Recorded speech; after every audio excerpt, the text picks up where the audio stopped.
Buenas noches, señores. Continuando con el diplomado en Derecho Administrativo y Gestión Pública, nuevamente contamos con la presencia del doctor Demetrio Rojas García, con el tema Atención al Ciudadano. Recibamos con fuertes aplausos.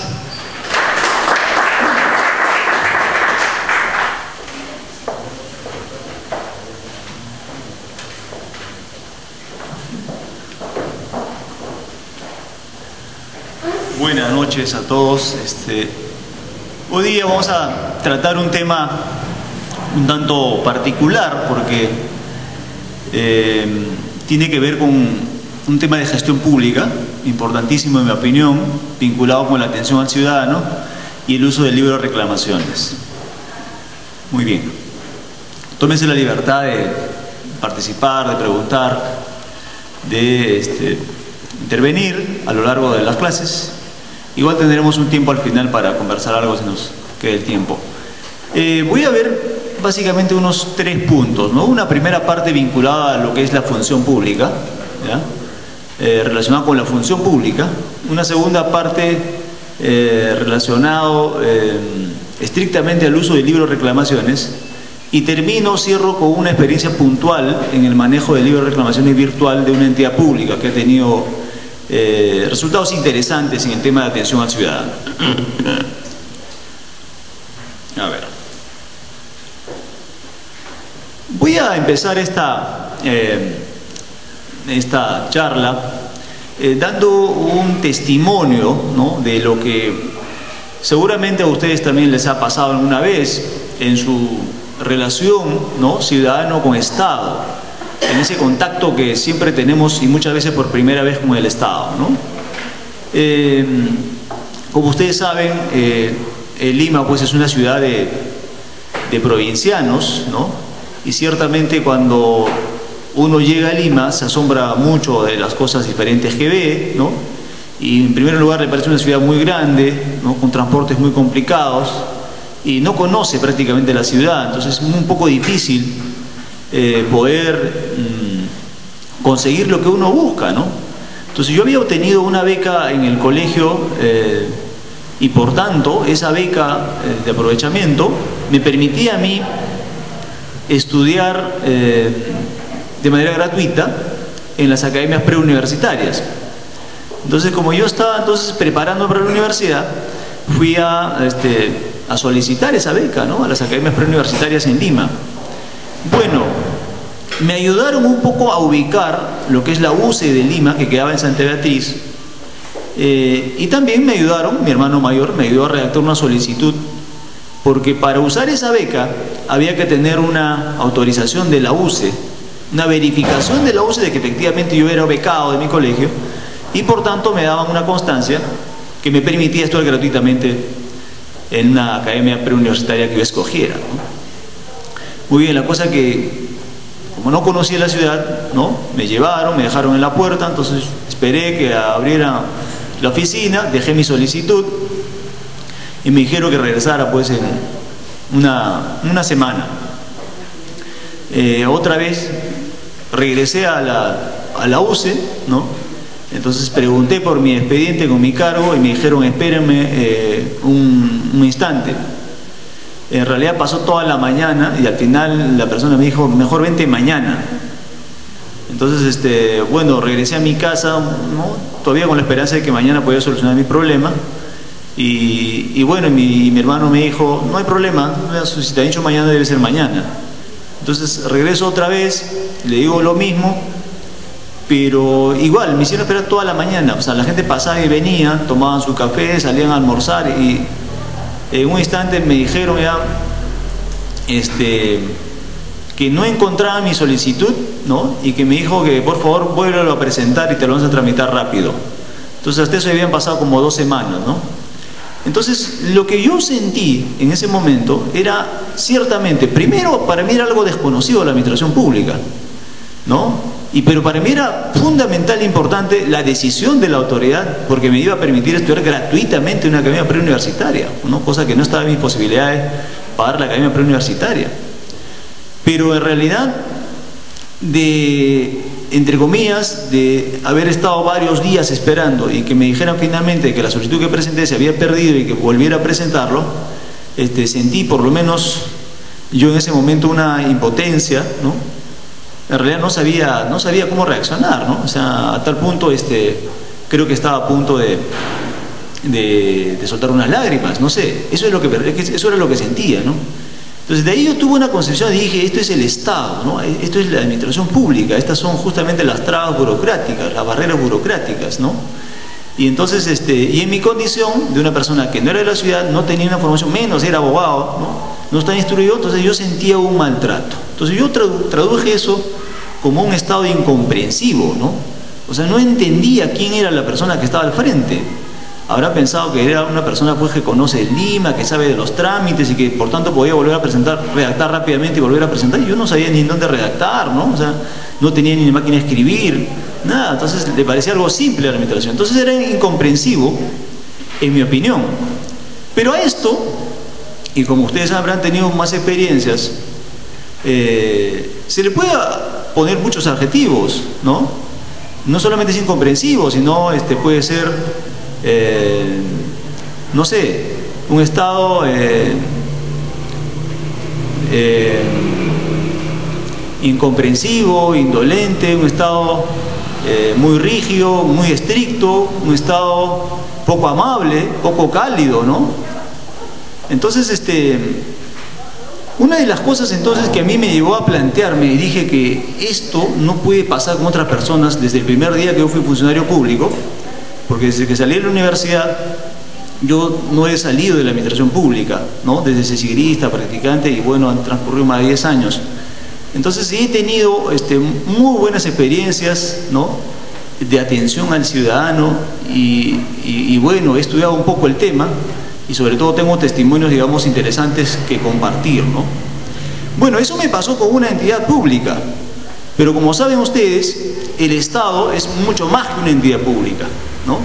El Estado es un conjunto de entidades de la administración pública y podemos ver ahí más o menos en números, ¿no? Tenemos más de 2.200 entidades públicas y esto que me pasó a mí en una UCE que no me solucionó el problema en realidad, y cuando yo fui con ese problema decepcionado del Estado, ¿no? Totalmente decepcionado del Estado, del presidente de la República, de los ministros, no sé, en el 89 no sé quién estaba de gobierno de turno, y le planteo mi problema a la ASEM, la Asociación de Estudiantes, de Egresados Estudiantes de Medicina.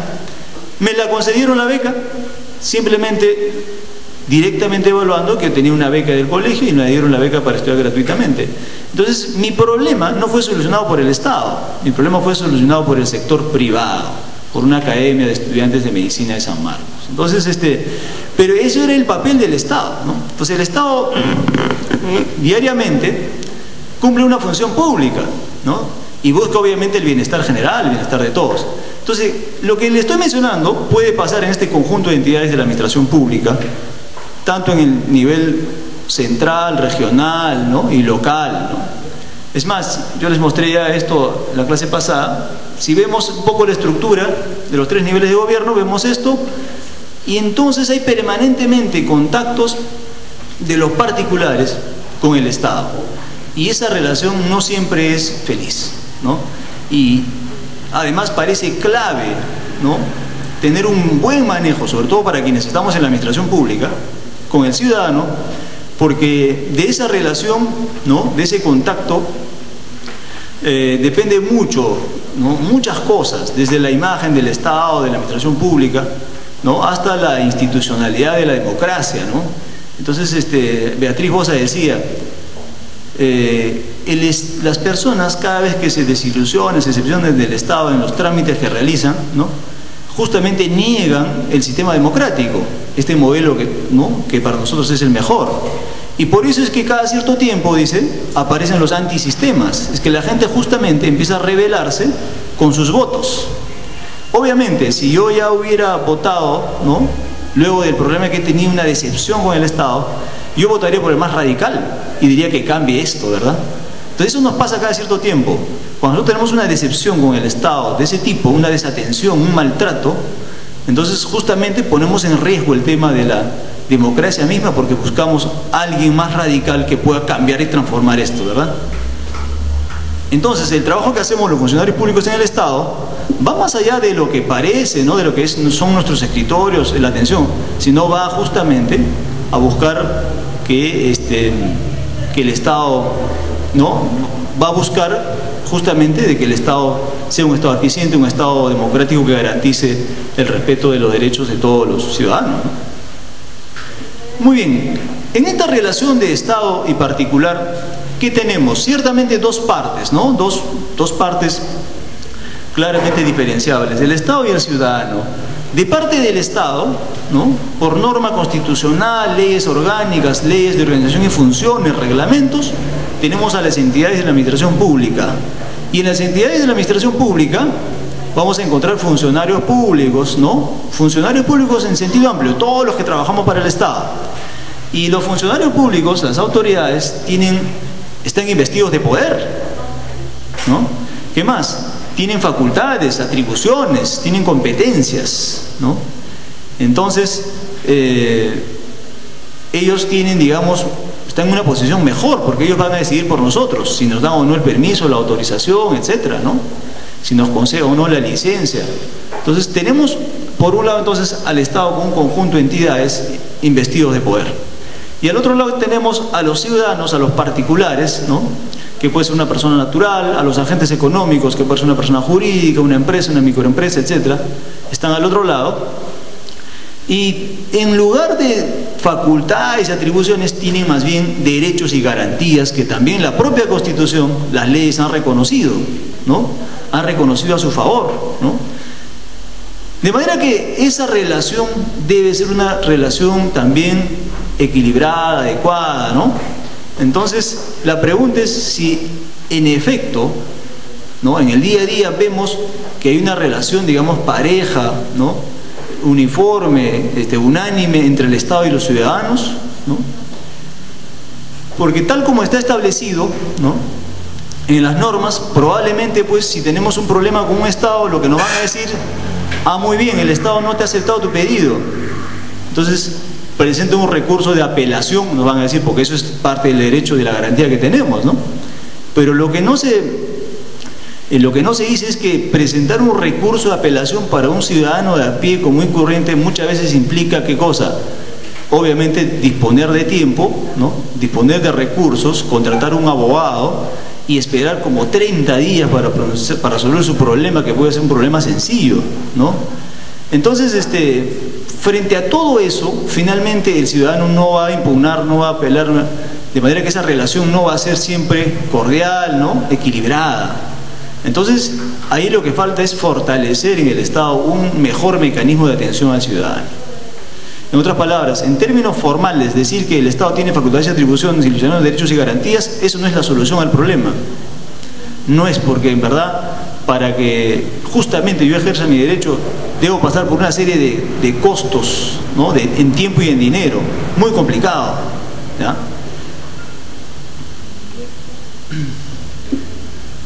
La atención al ciudadano, ¿no? Y la buena atención al ciudadano, la efectiva atención al ciudadano, señores, no es un tema, un favor de parte del Estado, ¿ya? Eso no lo es. Eso, los funcionarios públicos, sobre todo, tenemos que ir sacándonos de la cabeza de que le estamos haciendo un favor a atender inmediatamente o resolviéndolo en el plazo.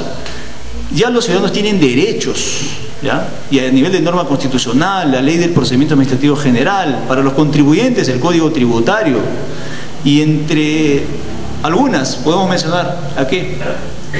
Derechos de los ciudadanos a ser tratados con respeto y consideración por el personal al servicio de la administración tributaria, por ejemplo, exigir la devolución de lo pagado indebidamente, conocer el estado de los procedimientos en que sea parte y el acceso a los expedientes, solicitar copia de las declaraciones o comunicaciones, solicitar fraccionamientos de pago, interponer reclamos, apelaciones, demandas, interponer quejas o omisiones, y ahora último otro derecho, ¿no? Interponer reclamos, ¿no? En los libros de reclamaciones.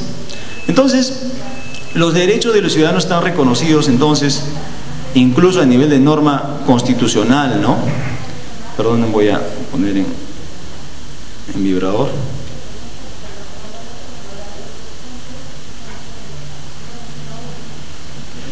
Entonces lo que queda ciertamente es un ejercicio de la función pública, ¿no? En todos los niveles, con respeto a los derechos y garantías, pero de manera efectiva a los ciudadanos, ¿no?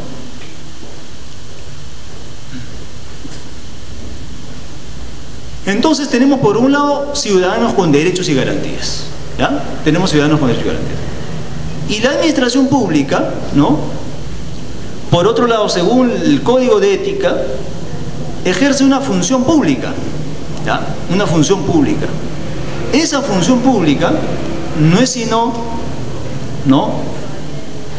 Tiene como fin el servicio a la nación, de conformidad con lo dispuesto en la Constitución política, y la obtención de mayores niveles de eficiencia del aparato estatal, de manera que se logre una mejor atención a la ciudadanía, priorizando y optimizando el uso de los recursos públicos.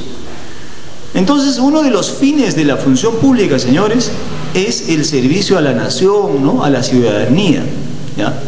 De manera está claro, las normas constitucionales y legales es una obligación del Estado prestar un servicio adecuado a la ciudadanía en su conjunto y un derecho de ellos exigirla, ¿no? De manera que todos los empleados, personal nombrado, contratado, designado, de confianza, son responsables del cumplimiento del Código de Ética de la Función Pública. Esta es una norma que se ha dado ya en el año 2009, si no me equivoco, pero muy pocos lo conocen, ¿no? Incluso los que trabajamos en el Estado muchas veces no la aplicamos, ¿ya? Hoy tendremos la oportunidad de revisar cuáles son, ¿no?, los principios, ¿ya?, los deberes y las prohibiciones que establece el Código de Ética de la Función Pública, ¿ya? Y de ahí vamos a ver entonces, ¿no?, si es que todos los que estamos en el Estado en realidad reunimos o no los requisitos que establece el Código de Ética de la Función Pública, ¿no? Y además, ¿qué se está haciendo para que efectivamente se aplique, ¿no? ¿Cuántos de ustedes trabajan en la administración pública? ¿Podrían levantar la mano, por favor? Los que trabajan para el Estado, ¿no? Administración pública, muy bien. Ok, muchas gracias. A ver, ¿qué nos dice el código? Entonces, ahora tenemos un Código de Ética de la Función Pública, ¿ya? No siempre ha habido.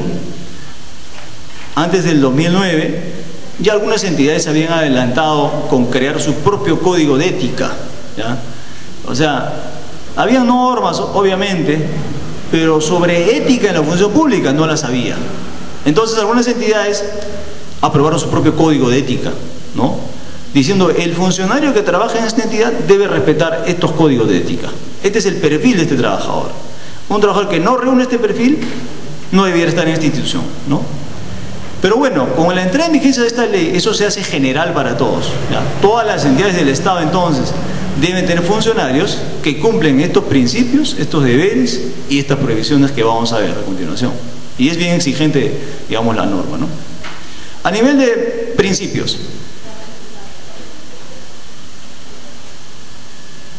uno de los principios, el respeto, ¿no?, la probidad, la eficiencia, la idoneidad, veracidad, lealtad y obediencia, justicia y equidad, y lealtad al Estado de Derecho. El funcionario público entonces debe actuar con respeto. ¿Respeto a qué? A las normas y a los derechos, ¿ya? Hay un principio además en el principio de legalidad en el derecho administrativo, ¿no? Lo que yo hago debe estar previsto en la ley. Es decir, solo lo que dice la ley tengo que hacerla, ¿no? No puedo hacer lo que no dice la ley, lo que no me faculta la ley. Es un principio de legalidad, ¿no? Entonces, en primer lugar, el cumplimiento, ¿no?, de lo que dicen las normas constitucionales, legales, reglamentarias. Yo cumplo con la ley y por tanto respeto también los derechos de los particulares, ¿ya? Ese es un perfil de respeto de parte de los funcionarios. Probidad, que se refiere a una actuación recta, honrada y honesta, ¿ya? La probidad, señores, significa, tanto en funcionarios como en jueces, etcétera, una actuación recta, honrada y honesta. El código busca también eficiencia, es decir, brindar calidad en las funciones, ¿no? Desde el fotocopiado de un documento, una copia certificada de un documento, hasta una decisión a nivel de acto administrativo o una sentencia, debe ser el mejor de las decisiones, ¿ya? La calidad, ¿no? Y la calidad, señores, no hay un parámetro, una norma de calidad que diga cuál es. La calidad es es ciertamente un poco subjetiva, pero se dirá que es un trabajo con calidad el que satisface a las partes. Es el que satisface al ciudadano, esa es la calidad, ¿ya? No quiere decir a su favor necesariamente, ¿ya? Es lo que satisface, es lo que espera el ciudadano. Lo que espera el ciudadano y lo que satisface el ciudadano es un servicio con calidad. Obediencia, ¿no? Perdón, idoneidad. Un funcionario idóneo será aquel que tenga aptitud técnica, legal y moral. Aptitud técnica, conoce la materia para que ha sido contratada, cumple los requisitos de la ley, ¿no? Y tiene solvencia moral, ¿no? Ese es otro principio en la función pública. Veracidad, expresión auténtica en las relaciones. El funcionario público tiene que ser auténtico. No es que un día dice en los medios, hago tal cosa, y al día siguiente hace todo lo contrario. Tiene que ser auténtico, ¿no? Si dice, vamos a firmar, ¿no?, este convenio de colaboración mutua, y el día siguiente se sienta en la mesa, no puede negarse, tiene que firmarlo. No tiene que hablar solo para el público ni para las primeras planas, ¿no? Tiene que ser ciertamente una expresión auténtica, veraz, ¿no? El funcionario público debe mantener un tema de lealtad y obediencia, ¿no? Fidelidad y solidaridad, ¿no? No es ético, ¿no?, ni adecuado que alguien trabajando en una entidad hable mal de su entidad, ¿no? Critique a su entidad por criticar, sino porque forma parte, ¿no? Solidaridad igualmente, o sea, el Estado en general requiere de trabajos en equipo, requiere de sumar, ¿no? Entonces el funcionario público que esté en un área, lo que se espera es eso, ¿no?, que tenga fidelidad y solidaridad, y no como algunas veces pasa, estás trabajando en equipo, tomas una decisión, se ejecuta la decisión, ¿no?, y viene un problema de OSI y el funcionario que dirige ya no está en la institución y todo el mundo le echa la culpa a él, ¿no? Él dijo, yo no quise, él fue, ¿no? Y todo recae en él. No, el funcionario público dice, también he tenido participación y yo defiendo ese trabajo, porque yo creo en lo que se ha hecho, ¿no? ¿Qué más? Justicia y equidad, disposición para cumplir funciones. Así es, el funcionario público es el funcionario presto, ¿no?, dispuesto a hacer, y no hay que pedirle ni hay que ponerle un memo para que haga, ¿no?, y ejecuta, haga, decida, camine. No, el funcionario público debe estar dispuesto siempre a ejercer las funciones. Y lealtad al Estado de Derecho. Este es un poco mucho más exigente, ¿no? Yo cumplo lo que dicen las normas constitucionales de un Estado democrático, ¿no? De tal manera que si es que hay una dictadura, un funcionario público con ética tendría que incluso negarse a reconocer esa Constitución, ¿no? Bueno, estos son, digamos, la lista de los principios que rigen la función pública. El Código de Ética, señores, también contiene deberes. ¿Qué es lo que debe hacer un funcionario público? Deber de neutralidad, transparencia, discreción, ejercicio adecuado del cargo, uso adecuado de los bienes del Estado y responsabilidad. En neutralidad significa que mi actuación debe ser imparcial, ¿no? Imparcialidad política y económica, ¿no? Este es un tema importante. Ciertamente hay funciones del Estado que para ocuparla hay que pasar por elecciones, ¿no?, por decisiones a través de elecciones públicas. Pero una vez que llegas al poder, mi actuación debe ser totalmente imparcial, más allá de los colores políticos, ¿no? En un congreso una participante proponía lo siguiente, ella decía, en realidad, dice, deberían haber normas, decía ella, que una vez que las autoridades son elegidas, decía, debería renunciar a sus partidos, cosa que así garantice una imparcialidad. ¿Por qué? Porque a partir del día siguiente que son elegidos, ya no es el candidato de su partido, ya es el candidato de todo el pueblo, ¿no? Si bien ella decía deberían haber normas que haga eso, que yo renuncio a mi partido porque ahora ya soy de toda la ciudadanía, soy el alcalde de Los Olivos, de Comas, de Puente Piedra, pero lo que ella decía es que el funcionario debería olvidarse totalmente de los temas ya políticos, ¿no?, y por tanto tener una actuación igualitaria para todos los sectores y todos los ciudadanos, ¿no? Entonces el funcionario público es eso, se tiene que olvidar de los temas políticos y económicos en algunos casos. Neutralidad, y más aún todavía cuando se va a decidir, cuando hay órganos decisores, ¿no? Va a emitir resoluciones. Obviamente ahí tiene que primar lo técnico, lo jurídico, no puede primar lo político, ¿no? Ni los temas amicales, ¿no? Deber de transparencia, los actos de carácter público, ¿no? Mis decisiones no pueden ser sustentadas como algo bajo la mesa. El funcionario público tiene que estar dispuestos a tomar decisiones y de manera transparente, ¿no? ¿Por qué se incrementa, digamos, las tasas, los arbitrios a los establecimientos comerciales como discotecas? ¿Ya? No es que porque quiera cerrar discotecas o es que no me llevo bien con sus propietarios. La transparencia nos dice, hay un sustento técnico de que estos, por decirlo, generan mayor peligrosidad en las zonas y por tanto dan más trabajo a los serenos y por tanto tienen que pagar más. Eso es una decisión transparente, ¿no? Deber de discreción, guardar reserva de los hechos. Ciertamente en el Estado hay mucha información, muchas cosas, entonces el funcionario público tiene que saber guardar la discreción, ¿no? Y reserva de muchos temas. Ejercicio adecuado del cargo, no represalias. El ejercicio adecuado de los cargos, señores, a veces parece que no tuviera importancia, pero es cierto, ¿no? Muchas veces las personas, los candidatos o los funcionarios que en un momento son, luego ya no lo son, han tomado decisiones en contra, ¿no? De algún partido político, de algún sector económico, de alguna persona, y cuando estos llegan, digamos, a la alcaldía o a un cargo importante, o sea, no deberían pensar jamás en tomar represalias, ¿no? O sea, no podría decir, un día tú me cerraste mi local, ahora yo te cierro el local. Eso no va con el ejercicio serio de la función pública. Uso adecuado de los bienes del Estado, evitar derroche o desaprovechamiento, ¿no? Muchos dicen lo que es del Estado es de todos y al mismo tiempo de nadie, ¿no?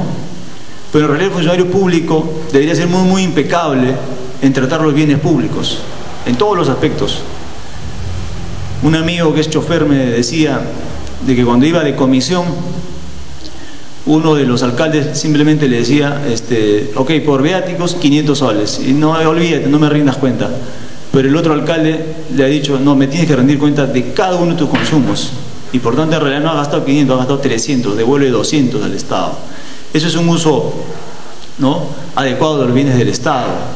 Si yo tengo como entidad pública, ¿no?, tengo facultades para exigir papel, para comprar papel, y compro papel, pero al mismo tiempo yo trabajo con borradores, ¿no?, hago proyectos, luego desecho los borradores.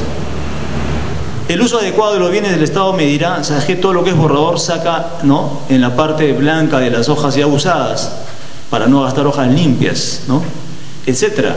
Hay muchas medidas que el funcionario tiene que ver como este es un recurso escaso, es un recurso de todos y debiera cuidarlo. Responsabilidad. Finalmente, responsabilidad, ejercer funciones a cabalidad y con integridad, ¿no? Entonces, ser responsables en todo lo que se hace, ¿no? No porque somos funcionarios públicos vamos a pasarnos la luz roja, ¿no? No porque somos ministros vamos a pasarnos la luz roja o vamos a estacionarnos en veredas. El funcionario público tiene que justamente actuar con responsabilidad. Prohibiciones, y con esto terminamos todo lo que es código. Estoy mencionando esto un poco para que ustedes vean que los ciudadanos en realidad están esperando que al otro lado del escritorio estén funcionarios con este perfil, ¿no? Y por tanto pueden exigir mejor el respeto a sus derechos. Prohibiciones, mantener intereses en conflicto, obtener ventajas indebidas, realizar actividades de proselitismo político, hacer mal uso de información privilegiada, presionar, amenazar, acosar. Entonces creo que está claro en cuanto a prohibiciones. El código prohíbe al funcionario público mantener intereses en conflicto, ¿verdad? Si yo voy a decidir un tema, ¿no?, y una de las partes es muy amigo mío o claramente tengo una enemistad con él, yo debo inhibirme de conocer ese caso, porque la relación amistosa que tengo o la enemistad evidente que tengo con él, porque eso podría distorsionar, ¿no?, mi decisión. ¿no? Si yo soy un funcionario público, no podría dar la buena prueba a un familiar mío, porque hay intereses en conflicto, ¿ya?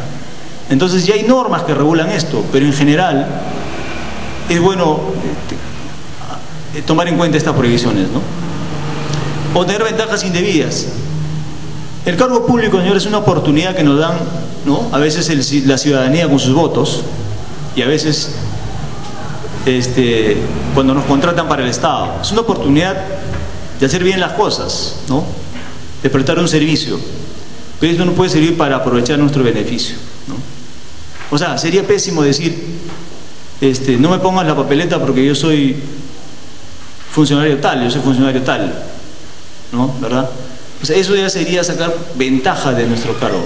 No me pongas papeleta porque yo soy fiscal, no me pongas papeleta porque soy ministro, ¿verdad? No puede ir eso, ¿no? Yo resuelvo temas de consumidor y tengo muchos problemas con algunos supermercados, por decirlo, con Ripley, pero ni siquiera me atrevo a denunciarlo porque en verdad podría ponerse en juego mi imparcialidad en las decisiones que yo tomo. Finalmente ni siquiera reclamo. No, obviamente yo no digo resuelva a mí el problema porque yo soy jefe de consumidor en Indecopi y yo impongo multas a los proveedores. Eso sería justamente obtener ventajas indebidas del cargo, ¿no? Sino por el contrario, no decirlas, ¿no? Por eso muchas veces las personas se exponen incluso en los medios, ¿no? O sea, inmediatamente tienen un problema, surge un problema, o están manejando embriagados y dicen yo soy tal, ¿no? Porque piensan que con eso vamos a tener una ventaja y se complican enormemente, ¿verdad? Entonces no corresponde en realidad, ¿no? Realizar actividades de proselitismo político. Ciertamente, una vez que ya participas en elecciones, renuncias obviamente con cierta anticipación, pero no podrías utilizar la camioneta del Estado para hacer las campañas. No puedes utilizar las personas, menos los ambientes, ¿no? Del Estado. El mal uso de información privilegiada. Así es, el Estado toma decisiones, tiene información privilegiada muchas veces. Y usar esa puede beneficiar a algunos, ¿no? Directamente vinculados a ellos o a terceros vinculados, ¿no? Por decir algo simple, ¿no? A ver, vamos a hacer operativos de cierre de locales informales. Muy bien, eso lo sabe el funcionario. Pero el funcionario sale e inmediatamente se va a todos los locales a avisar a sus amigos o allegados. Eso, señores, está prohibido. O sea, no podría yo hacer mal uso de la información privilegiada, porque justamente yo quiero tener el efecto sorpresa para ver quiénes actúan regularmente, quiénes actúan formalmente en el mercado, ¿no?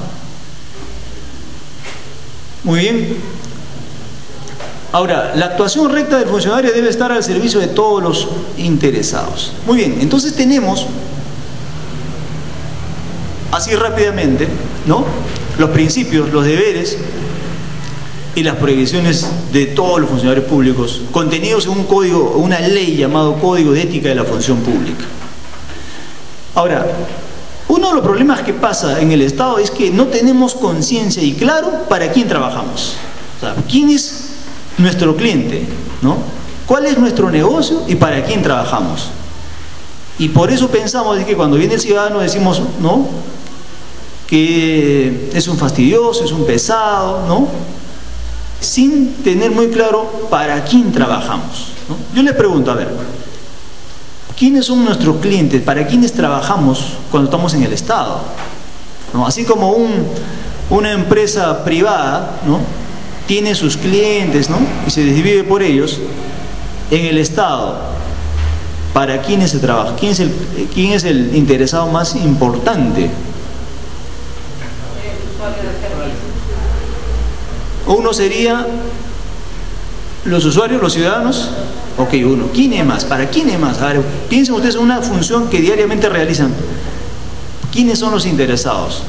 Ahorita vamos a ver. Interesado quiere decir alguien que se puede ver afectado con lo que tú haces, ¿ya?, o tú te puedes ver afectado con lo que él hace. Interesado es que alguien que se afecta, que se puede ver afectado o beneficiado con lo que tú haces, o tú como entidad te puedes ver afectado con lo que él hace. Entonces tienes varios interesados alrededor. ¿Quién es más? Uno es ciudadanos, claramente.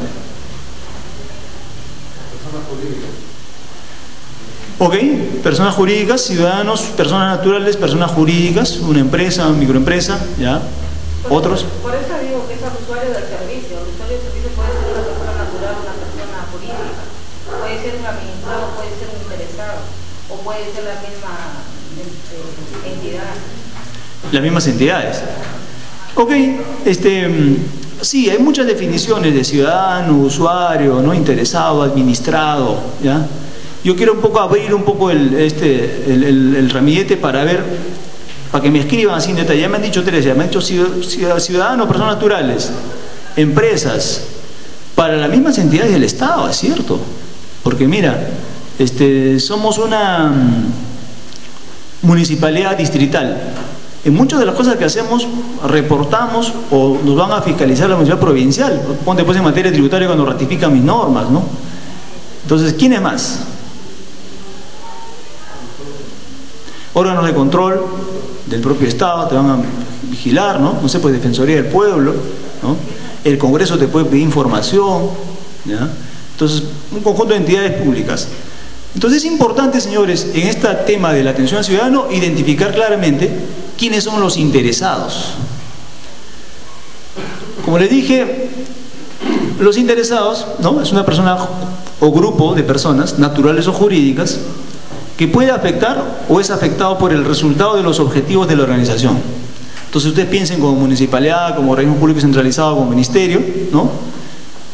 Por ejemplo, el Estado en este momento nomás, en su conjunto, el Ejecutivo cuando actúa, tiene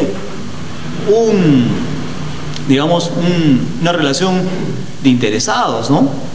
Identificable. Por ejemplo, las comunidades campesinas, ¿no? Las comunidades nativas son claramente un interesado de stakeholder clave para ver cómo enfoco yo mis servicios, ¿no? Para una empresa, los principales stakeholders, es el término que se le da a los interesados, stakeholders, pueden ser accionistas, los empleados, los proveedores, los clientes, la comunidad, así como el gobierno. Entonces, las empresas privadas, cuando van a prestar un servicio, ¿no? Van a desarrollar su actividad, van a tomar en cuenta, ¿ya?, a sus stakeholders interesados, que para ellos son ¿quiénes? Los accionistas, los dueños de la empresa, ¿no? ¿Quiénes más? Los empleados, sus trabajadores, ¿no? Los proveedores, ¿no? Las pequeñas empresas que le proveen de una serie de insumos. Sus clientes, ahí viene recién los que le compran. No solo son los que le compran, fíjense. Y la comunidad en su conjunto y el gobierno. Entonces, por eso hay una clasificación de stakeholder. Y ojo, no solo trabajamos para afuera. Lo que hemos mencionado son externos. Pero ojo que cuando ejercemos la función pública, también tenemos stakeholders interesados internos, ¿no? Como los directivos, los propietarios, los empleados son internos. Externos tenemos clientes, proveedores, sociedad, gobierno, asociaciones, acreedores, etcétera, ¿no? Entonces ustedes cuando están en sus entidades pueden identificar claramente quiénes son nuestros clientes, nuestros interesados internos y externos, ¿no? Si están internos, obviamente ustedes van a decir, yo tengo, mi trabajo va a repercutir en lo que diga el alcalde. O sea, que tengo que tomar mucho en cuenta eso. Yo no puedo solo enfocar mi trabajo en función a los ciudadanos, sino también a otros, al órgano de control internamente, etcétera, ¿no? A la asociación de comerciantes, no sé, pues a la asociación de consumidores, ¿no? Etcétera. Entonces, lo que les quiero decir con esto básicamente es, deben ustedes tener identificado como entidades públicas o como funcionarios quiénes son sus interesados o stakeholders que puedan verse afectados con su acción o inacción, ¿no? En todo caso, si quieren prestar un servicio, tienen que pensar justamente en todos ellos. ¿Quién es el más importante y cómo atender sus quejas o reclamos? Entonces, obviamente, en el ejercicio de esa función, ¿ya?, vamos a tener una serie de problemas, ¿ya? Entonces, yo debo más o menos identificar quién es el más importante para mí, porque por los recursos escasos, los tiempos limitados, no voy a poder tal vez darle la misma atención a todos. Voy a dar prioridad a alguien. Entonces, ustedes tienen que identificar. Entonces, en materia de protección al consumidor, nosotros decimos el consumidor. Definitivamente, ni siquiera el proveedor, el consumidor es el más importante, ¿ya? Entonces, ¿y cómo atendemos, cómo resolvemos las quejas? Porque ciertamente, como no vas a dar atención a todos, ¿ya?, vas a encontrar quejas o reclamos. Quiero un poco su opinión, ¿no? ¿Qué opinan de las quejas o reclamos? Las quejas o reclamos. Lo que inevitablemente se va a dar, señores, con las entidades públicas son quejas y reclamos. Tal vez comparando con el sector privado, para el particular, para el ciudadano, no tiene otra opción que la entidad en particular para conseguir lo que busca. ¿Por qué? Porque las entidades cumplen una función monopólica. ¿Qué quiere decir monopólica? Solo hay una entidad quien te puede otorgar la licencia de conducir. Solo hay una entidad que te puede otorgar el DNI. Solo hay una entidad que te puede otorgar la licencia de construcción. Si hubiera competencia, yo me iría a la Municipalidad de Puente Piedra, me iría al de Los Olivos o al de Comas, ¿no? No hay tal cosa, es una sola. Entonces hay monopolio, y como hay monopolio, inevitablemente tengo que esperar que esa entidad, ¿no?, me solucione el problema. Cosa que no ocurre con el sector privado. Yo puedo cambiarme de proveedor inmediatamente, ¿no? No me gustó este restaurante, me voy al otro. No me gusta el supermercado, me voy al otro, ¿verdad? O me voy por último a la bodega o me voy al mercado. Ese problema, digamos, casi se soluciona. Eso no puede darse en el Estado, ¿ya? En el Estado es una entidad y tiene una función monopólica. Y por tanto, como no se soluciona, se van a venir presentando las quejas y los reclamos, ¿no? Primera percepción de las quejas. ¿Qué opinan de las quejas? ¿Son buenas, positivas, negativas? ¿Qué expresan las quejas o los reclamos? Insatisfacción. Ya, insatisfacción del ciudadano.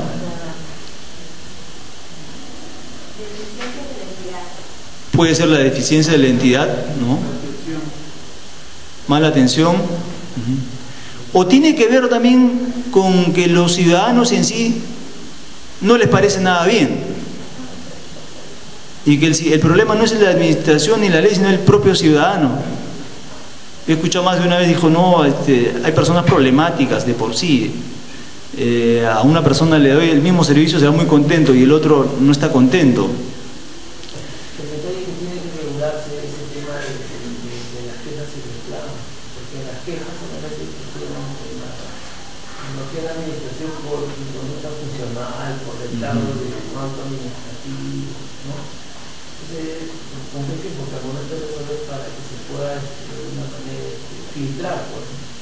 Ya. Y con eso se descartaría, pues, al ciudadano problemático y de alguna manera lo que es la probación. Un tema importante en este punto a propósito de la intervención: cuando tenemos un problema con el Estado, podemos recurrir hasta 3 mecanismos, ¿ya? Uno, los recursos administrativos. No estoy de acuerdo con tu decisión, ¿no? No estoy de acuerdo con tu actuación, impugno, ¿verdad? Puede ser apelación, reconsideración, revisión, lo que sea. Eso es una, ¿ya? Segundo, puedo yo interponer una queja administrativa. Queja administrativa, que está regulado en la Ley del Procedimiento Administrativo General, ¿verdad? Cuando no se cumple el procedimiento de manera regular, no se respetan los plazos, una queja, ¿verdad? Y esa queja hace que el superior jerárquico revise, y si está mal notificado, por ejemplo, te obliga a notificar nuevamente, ¿verdad? Esa es la queja administrativa. Esa queja solo tiene que ver temas de procedimiento, no ve temas de fondo como sí lo ve con el recursos administrativos, ¿no? El recurso administrativo impugna, hace que se revise el tema de fondo, ¿no?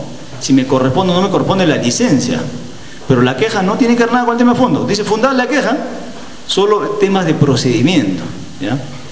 Entonces ahora tenemos una nueva categoría llamada reclamo, ¿ya? Que no es ni los recursos de apelación, ni el recurso de queja, ni la queja, no es recurso, ni la queja administrativa, ¿ya? Ahora, pero en la práctica, ¿no?, se usan estos términos de reclamo y queja a la expresión de insatisfacción. Así de simple. Y yo no estoy de acuerdo, yo expreso mi insatisfacción, ¿ya? No es redactar. ¿Podrías agarrar un papelito y poner una sugerencia diciendo que no me gusta esto, cambien esto? O puedes anotar ahora en el libro de reclamaciones. Eso es la insatisfacción, ¿ya? Entonces, aquí estoy preguntando en esos términos de quejas o reclamos como expresión de insatisfacción, ¿ya? Que obviamente ahora está regulado un procedimiento, hay plazos para responder, etcétera, ¿no? ¿Dónde está regulado el reclamo? Vamos a llegar justamente ahí. O sea, la última parte del libro de reclamaciones, ¿ya? Hay una última parte de lo que es el libro de reclamaciones. Ahora, antes de que existiera esta regulación por decreto supremo y el libro de reclamaciones, ya las entidades habían implementado ya tenían implementado áreas de atención a los ciudadanos de quejas y reclamos. ¿No? Muchas entidades, ¿no? El solo hecho de que existe, por ejemplo, no sé, pues una defensoría del contribuyente de la SUNAT o defensoría del contribuyente del SAT, no eran sino áreas encargadas de atender estas quejas o reclamos, ¿ya? Que no reemplazan a estos recursos ni a las quejas administrativas, sino se complementan resolviendo las insatisfacciones de los ciudadanos, como veremos más adelante. Muy bien, lo que yo quería llegar a este punto, señores, es que muchas veces las personas toman como algo negativo el tema de las quejas, ¿no? La queja es negativa, ¿no? Es lo más pesado y difícil en el trabajo. Cuando a uno le mandan a ver los temas de las quejas, muchas veces piensa que lo están castigando. Y un poco vamos a romper los mitos sobre el tema de las quejas, ¿no? Entonces ya le dije, una característica en el Estado es que somos monopolio. Y la verdad, y siendo monopolio en realidad no hay alternativa para los ciudadanos y por tanto debemos fortalecer el tema de atención al ciudadano, porque no tiene otra opción el ciudadano, ¿no? Pero, disculpe doctor, pero que yo recuerde, ¿no?, un ejemplo claro. Fui a Huacho, Ya. en el centro comercial que han hecho, Plaza del Sol creo que se llama, y en el segundo nivel hay restaurantes. Está el restaurante Laredo, muy franquicia, muy pedí un cuy, y el cuy vino que se deshacía. Ya. Y aparecía una crema y el hedor era insoportable. Entonces yo lo he reclamado y pedí el libro de reclamaciones, y eso fue el año pasado y hasta el día de hoy, pero ni siquiera nada. ¿No te dieron libro o no te respondieron? No me respondieron absolutamente para nada. Entonces es un saludo a la bandera, doctor, el libro de reclamaciones. Ok, lo que está mencionando la doctora es un libro de reclamaciones de un proveedor privado, un restaurante, ¿verdad? Eso es una de las cosas que yo quiero llamar la atención. Es que en realidad el libro de reclamaciones surge, ¿no?, como un mecanismo de protección, de defensa de los consumidores en su relación con las empresas privadas, con los proveedores privados. Pero en realidad luego sale el decreto del libro de reclamaciones para el Estado. Entonces muchas veces se confunde su aplicación, ¿ya? Yo voy a hablar ahora del libro de reclamaciones ante las entidades públicas, ¿ya? El Código de Protección y Defensa del Consumidor regula el libro del que usted me está comentando. Eso es un tema distinto, muy distinto, ¿no?, al libro de reclamaciones de las entidades públicas, ¿no? Pero es importante la intervención para aclarar eso, ¿no? Señores, tengamos mucha conciencia de lo que son las quejas, ¿no? A veces subestimamos el tema de las quejas y, como le digo, pensamos que son unas cosas, bueno, que suelen pasar en las entidades y no tienen mayor importancia y mayor relevancia. Vean ustedes algunas definiciones apreciaciones sobre quejas, ¿no? Un autor dice: las quejas pueden hacer cerrar a una empresa más rápido de que puedas decir lo siento. El sector privado se preocupa mucho, claro, algunas empresas, no todos tienen conciencia de esto tampoco, se preocupan mucho porque no hay muchas quejas en las entidades. Porque si abundan las quejas, podría quebrar literalmente esta empresa. Podría quebrar la empresa. Entonces, ¿por qué? Porque no están leyendo, ¿no?, el tema de las quejas. No les están dando la lectura adecuada a las quejas, porque las quejas no son simplemente un fastidio. Están expresando una insatisfacción, un problema de la empresa, ¿no? Y como le digo, puede ser tan rápido. Como ejemplo puse, por ejemplo, el concierto de Eva y yo, ¿no? Tal vez exagerando un poquito, pero ocurre eso. O sea, si yo tengo un concierto preparado con mucha anticipación y la gente compra sus entradas, ¿no?, y está ahí esperando ya el concierto, pasa 1 hora y 2 horas y no llega, ¿no?, entonces ya empieza la insatisfacción y la queja de las personas, ¿verdad? Pero eso no es entidad privada, doctor. Sí, quiero graficar el tema de la queja, ¿ya? Entonces, ¿qué va a pasar ahí?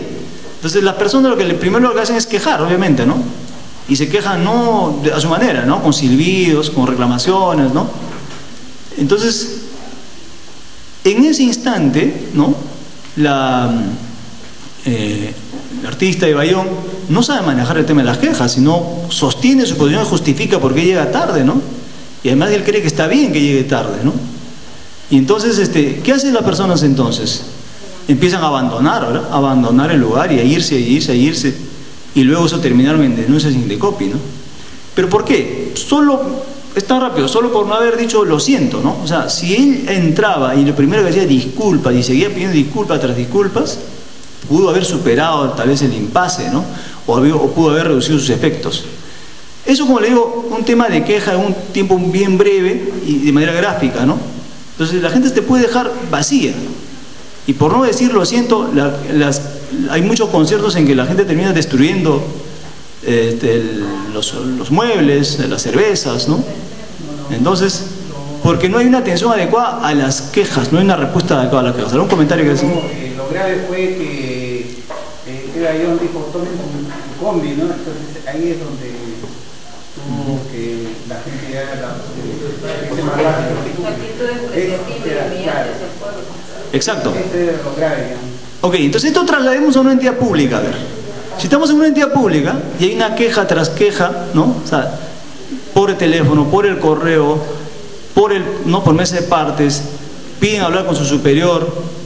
Si no sabemos manejar el tema de las quejas, señores, van a terminar en denuncias penales y en los periódicos y canales de televisión. Y a nadie, en realidad ningún funcionario, le gustaría ser denunciado, ¿no? Y aparecer su nombre en los periódicos y en los diarios, porque no sabemos manejar el tema de las quejas. Entonces el tema de las quejas hay que tener mucho cuidado. O sea, por eso le digo, pueden cerrar empresas privadas antes que diga lo siento tan rápido. Puede bajar, ¿no?, la imagen y el prestigio de un funcionario de una entidad pública rápidamente. Un ejemplo, doctor. Muy bien. El SAT de Lima, donde yo trabajé en el año 2004-2005, ha tenido una actuación bien dura con los contribuyentes, ¿ya? Y muy exigente. Nos hicimos una encuesta con apoyo en el año 2005. ¿Qué pensaba? ¿Cuál era la percepción, ¿no?, de los ciudadanos respecto al servicio del SAT? Solamente llegó a favorable un 37%. Entonces la consultora dijo, en verdad el promedio del Estado es 70-80%. Usted está muy por debajo. Está muy por debajo. Entonces obviamente cuando el encuestador trabajaba y preguntaba, la persona le decían, pues no, que estaba mal, ¿no? Es más, habían cosas positivas y buenas, ¿eh? Pero ya no diferenciaban ni la buena, o sea, todo le parecía mal, ¿no? Todo le parecía mal a los ciudadanos. Entonces, tienen una opinión negativa, ¿no? Entonces, lo que ha llevado a esta institución a cambiar y modificar, ¿no?, justamente tiene relación con esto el hecho que les voy a contar en la última parte de esta exposición, que es la creación de la Defensoría del Contribuyente. Con la creación de la Defensoría del Contribuyente y unas actividades de gestión, porque lo que ha hecho el SAT es cambiar y transformarse radicalmente, en el año 2009, 5 años después, 4 años después, en las mismas circunstancias, la misma cantidad de personas, con la misma encuestadora, tuvo una aprobación del 79%. 79%.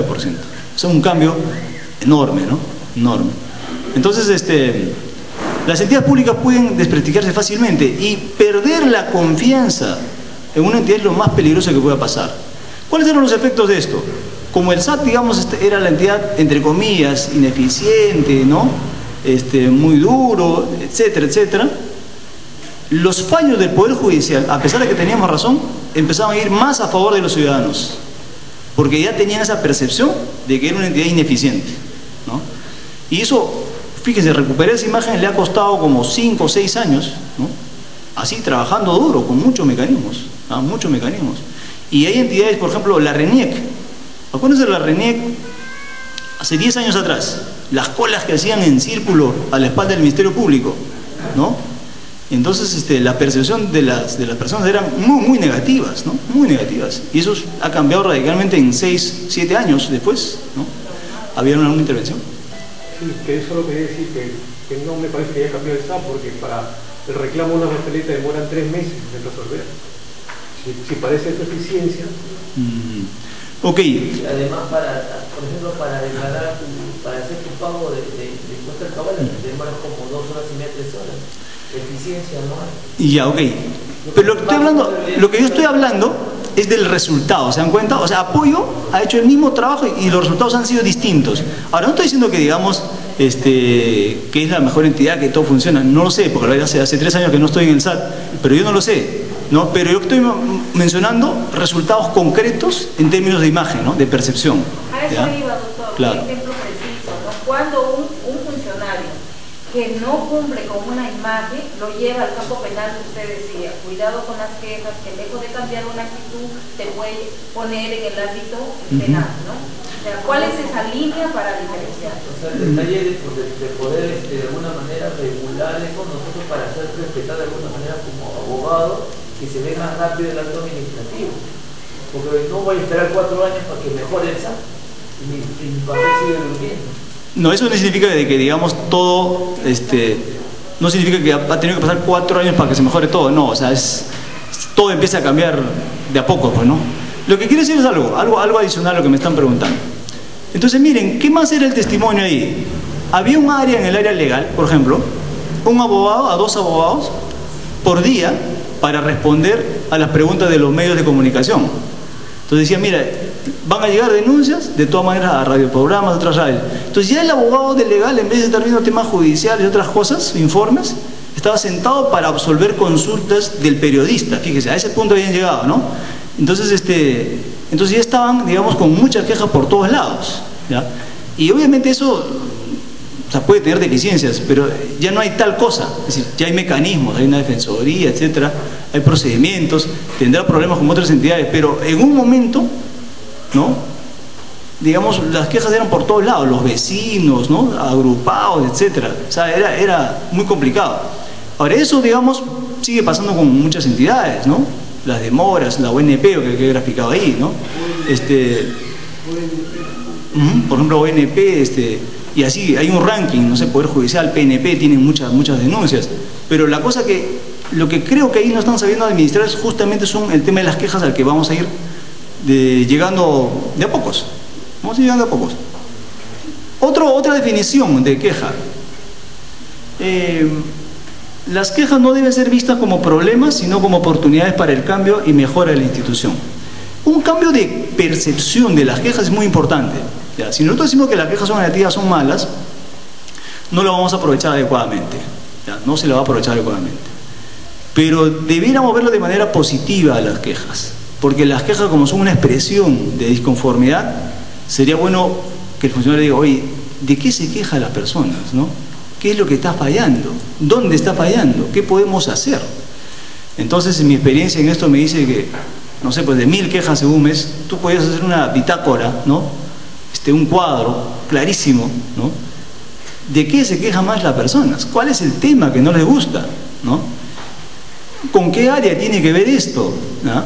¿Con qué funcionario tiene que ver esto? Porque salen los nombres, todo, ¿no?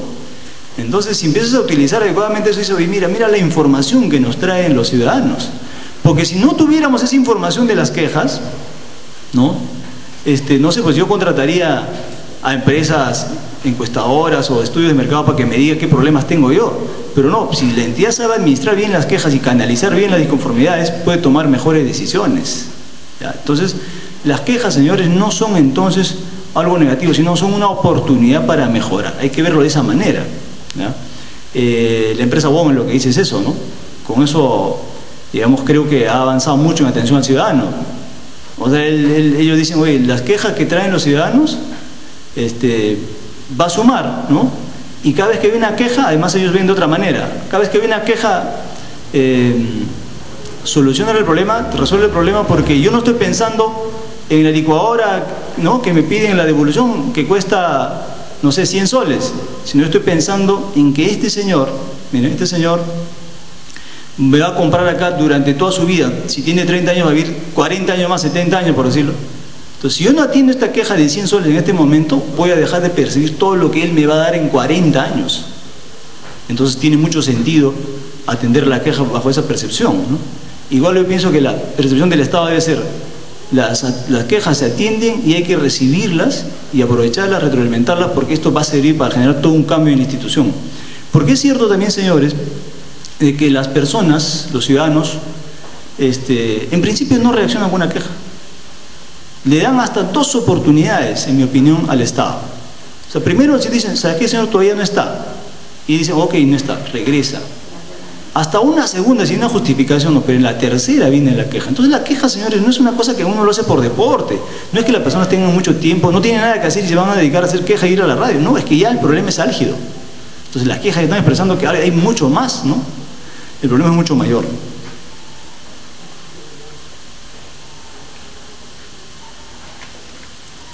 En todo este tema de las quejas, una de las cosas que he visto es, está bien, tenemos conciencia de que las entidades tienen que cumplir sus funciones, las autoridades tienen que cumplir sus funciones, ¿no? Los ciudadanos tienen derechos y garantías, ¿no? Y cuando presentan quejas hay que solucionarlas, ¿ya? Hay que solucionarlas. Entonces hay que utilizarlas, hay que aprovecharlas, ¿verdad? Hemos dicho, ¿no? Pero, ¿cómo atendemos, cómo enfrentamos las quejas complicadas? Las quejas difíciles, ¿ya? ¿No? O sea, ¿cómo tienes un área tú de atención al ciudadano, ¿no? Una defensoría, como lo llamemos, un área de atención de reclamos, donde las personas todos los días vengan a discutir, a golpearte el escritorio, a insultarte, ¿no? Entonces, señores, ahí es importante un tema de capacitación del personal que atiende al público, ¿ya? Hay técnicas, hay mecanismos de cómo enfrentar esas situaciones, ¿ya? La buena voluntad llega hasta cierto punto, ¿ya? La forma de ser de la persona llega hasta cierto punto. Hay personas que de por sí no se molestan fácilmente, no se rinden fácilmente, ¿no? Cuando conversan inspiran confianza, tranquilidad, pero eso tiene su parte hasta cierto punto, pero ya el resto no la puedes resolver, ¿no? Y hay cosas que ciertamente tampoco, por más técnicas y mecanismos que tengas, no vas a solucionar totalmente, ¿ya? Es decir, yo no puedo apuntar como área de atención al público a decir 0 quejas, no se puede, ¿ya? Un porcentaje razonable de quejas sí. ¿Por qué? Porque también dependiendo del tamaño de las entidades, ¿no? Se van dando cosas nuevas, van saliendo cosas nuevas y eso van generando problemas, dificultades y entonces va a ir mejorando, ¿no? Pero que no sea, digamos, la regla o que todas las áreas estén abocadas en atender la queja, eso ya es cuando el problema es álgido. Entonces, lo que quiero un poco aportarles de mi experiencia y un poco de lo que me han enseñado es cómo enfrentar las quejas más difíciles como funcionarios públicos, ¿no? Yo recuerdo que en mi condición de defensor del contribuyente había un ciudadano reclamando airosamente contra el ejecutor la auxiliar coactiva, ¿no? Su tema.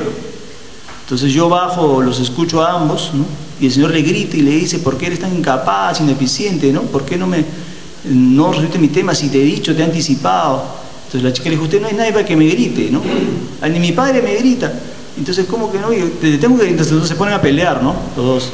Entonces lo que por un momento dijo la chica dijo: o sea, es que yo no hablo más con usted, y se retiró. Se desapareció del lugar, ¿no? Entonces yo me preguntaba: oye, ¿qué le puedes decir a esta persona? ¿Cómo enfrentas ese tema? O sea, está en una discusión, el señor está muy airado, hasta cierto punto tal vez tiene razón, porque puede que su carro haya sido indebidamente embargado, y a la otra persona, justificando su trabajo, pero al mismo tiempo recibiendo hasta cierto punto un poco de insulto. ¿Cómo manejar eso? ¿No? ¿Alguno tiene una experiencia? ¿Cómo enfrentar, cómo sacarse de encima un problema difícil? Pienso que la actitud de la persona, porque la persona que está atendiendo al público de por sí tiene vocación de servicio. Segundo, tiene que tener la capacitación y los valores bien enfatizados dentro de sí para tolerar de repente las miserias de la otra persona, porque tiene que ser una persona que venga con ese tipo de actitudes a agredirte gratuitamente solo por el hecho de estar en el otro lado, de ganarte el trabajo en la administración pública, ¿no? Pero algunas personas piensan que por el solo hecho de estar en el otro lado te da la justificación para ir a agredir. Y la otra persona que también no sabe medir las situaciones y se pone en ese conflicto, que lejos de solucionar las cosas se llevan a mayores. Entonces yo pienso que la administración pública debe seleccionar al personal que tiene directo contacto con los ciudadanos del servicio.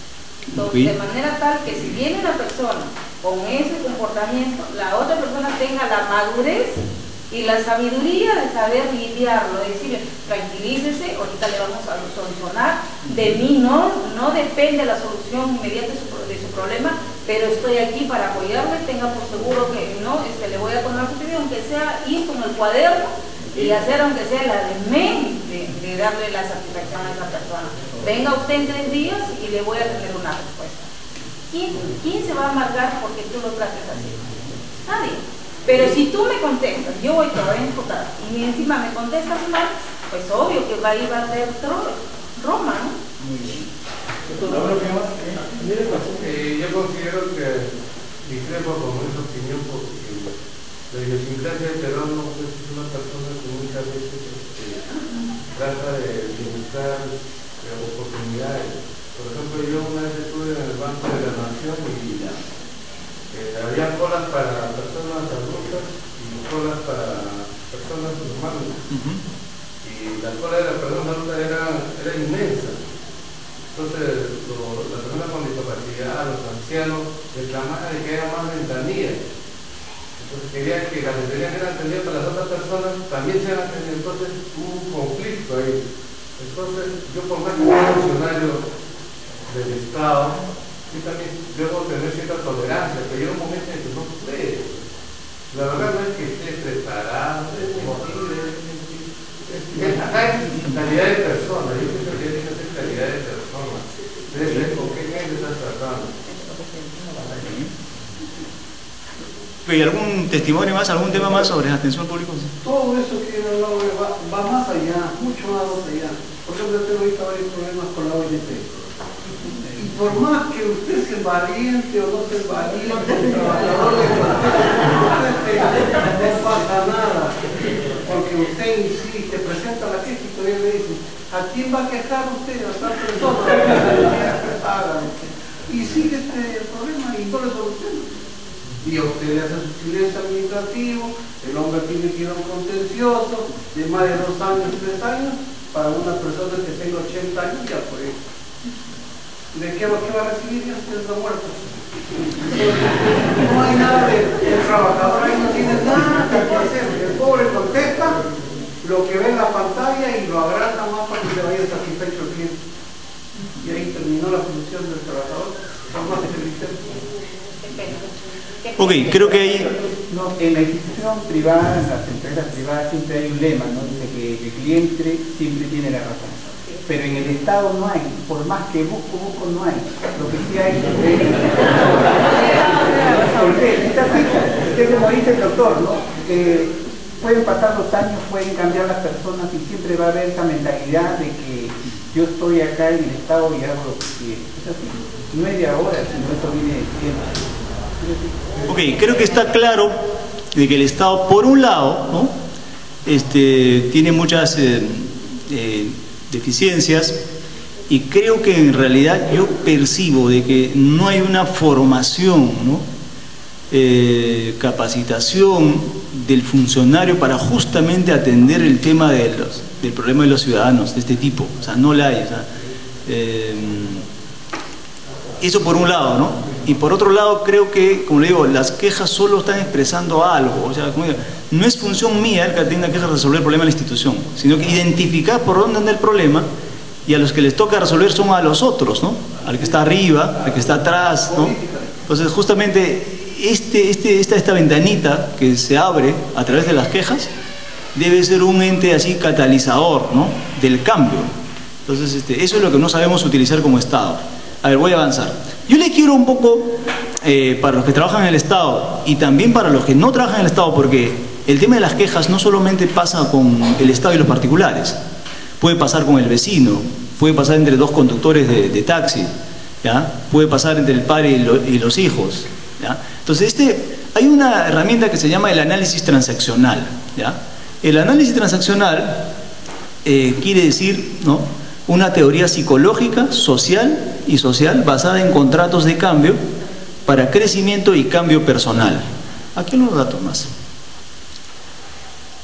Tiene un origen más o menos del año 1900, entre el año 1910 y 70, vive el doctor Eric Berne, es un médico psiquiatra, fundador del análisis transaccional, ¿no? Hace un modelo de psiquiatría social, ¿no?, basada en el estudio de las interacciones entre las personas. Entonces él parte de un estudio de las interacciones de las personas, ¿no? Ahora, el análisis transaccional, para los que no lo hayan visto o leído, es un mecanismo, ¿no?, de atención al ciudadano, por ejemplo, vigente. A mí me lo enseñaron en una maestría en el OPC, hay un curso, el análisis transaccional. La empresa Wong y Interbank, por ejemplo, con los hermanos Galliani, utilizan esta forma, este mecanismo de atención a los clientes y les va muy bien, ¿no? Entonces es una herramienta entonces vigente, el tema del análisis transaccional. Vamos a ver. Muy bien, este mecanismo, ¿no?, es un sistema coherente de sentimientos y pensamientos manifestados por unos correspondientes patrones de conducta. El detalle central del análisis transaccional está en determinar claramente el estado yo de la persona con que estamos tratando, ¿ya? ¿Cuál es el estado yo de la persona que está al frente de nosotros? Así, por ejemplo, este modelo clasifica 3 estados: el estado yo padre, el estado adulto y el estado niño, ¿no? Acá voy a leer un poco la definición, ¿ya? El estado padre es la parte de nuestra personalidad regida por el principio del deber, que nos señala cómo debe hacerse la vida. Aquí encontramos las normas, la moral, la influencia sociocultural, familiar, modelos y costumbres, ¿no? Entonces, el modelo padre, el estado yo padre, ¿no?, hay un principio del deber y más o menos el que predomina el cómo debe hacerse las cosas, ¿no? El estado yo adulto es la parte de nuestra personalidad regida por el principio de la realidad, ¿no?, de lo que conviene hacer, lo que conviene hacer. Es la parte que razona, analiza, calcula probabilidades, se da cuenta, pide y da información, es fría, calculadora, prácticamente carece de emociones. Esto es lo más racional posible, ¿no? ¿Ah? Y hay otro estado llamado niño, que es la parte de nuestra personalidad regida por el principio del placer, hacer lo que le gusta, ¿no? Aquí se encuentran fundamentalmente las emociones, la intuición, la parte mágica y la parte creativa, ¿ya? Señores, todos los que estamos acá presentes tenemos estos 3 estados, unos más que otros. Tenemos el estado yo padre, ¿no?, otros el estado adulto, otros el estado niño, ¿ya? Ahora, cada estado del yo tiene una parte positiva, ¿no?, y adecuada llamada ok, y otra negativa e inadecuada llamada no ok. Claro, no, de por sí no es malo tener solamente el yo padre, no es malo tampoco tener el yo niño, sino ambos tienen una parte positiva y una parte negativa, ¿no? La parte positiva del yo niño, por ejemplo, es que la persona pues sean alegres, se rían, ¿no?, disfruten, ¿no?, dejen pasar las cosas, ¿no?, se expresen, lloren, se rían, ¿no? Pero hay personas que no se inmutan, ¿verdad? Y no disfrutan de las pequeñas cosas, todo le parece mal, ¿no? Y más bien está pensando, no sé, pues en algunos problemas del mundo, problemas del país, ¿no?, temas muy de la realidad, de lo que conviene hacer, ¿no?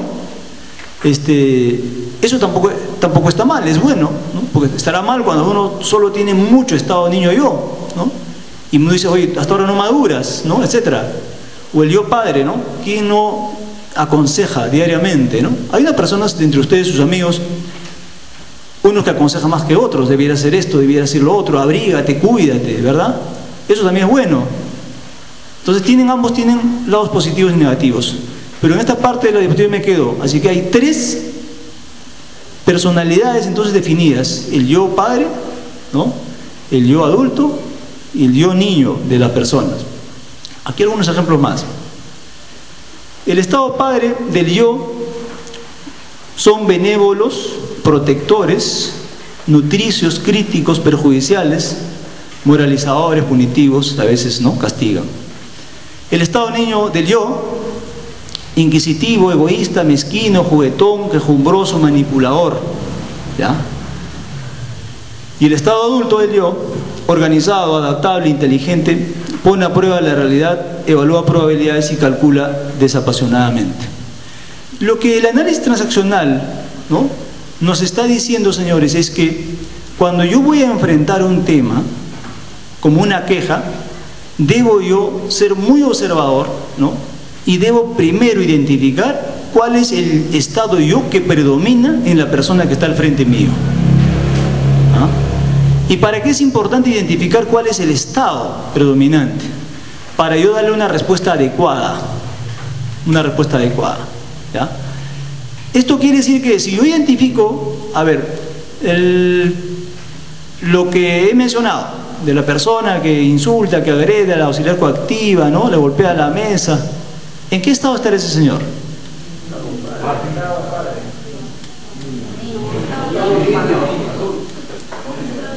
¿Ah? Estado niño.